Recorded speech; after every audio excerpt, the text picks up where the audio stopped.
la leçon que j'ai retenue, c'est que, en fait, le futur de l'investissement dans l'immobilier se trouve en Afrique. Quand je dis le futur, c'est-à-dire dans 20, 30 ans, le marché africain va vraiment s'agrandir. Le marché africain, si vous savez vous positionner, vous pourrez être parmi les futurs millionnaires de l'Afrique. Aujourd'hui, la Chine a compris ça. La Chine a compris ça et ils achètent des terrains ici et là. Je crois que c'est le premier concessionnaire au Cameroun et dans d'autres pays. Donc, l'essentiel, c'est de voir où se trouve l'opportunité parce que même s'il n'y a pas d'opportunité aujourd'hui, il faut voir où l'opportunité sera demain.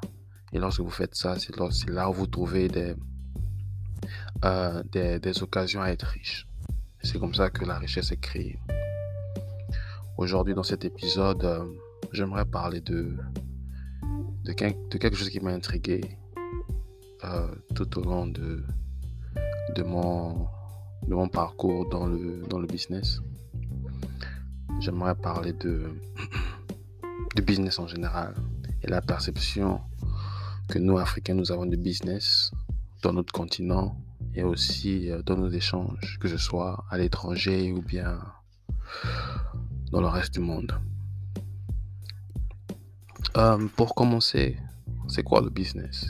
Parce que souvent, on identifie le business à un cop ou une magouille en fait. Le business, c'est pas une magouille.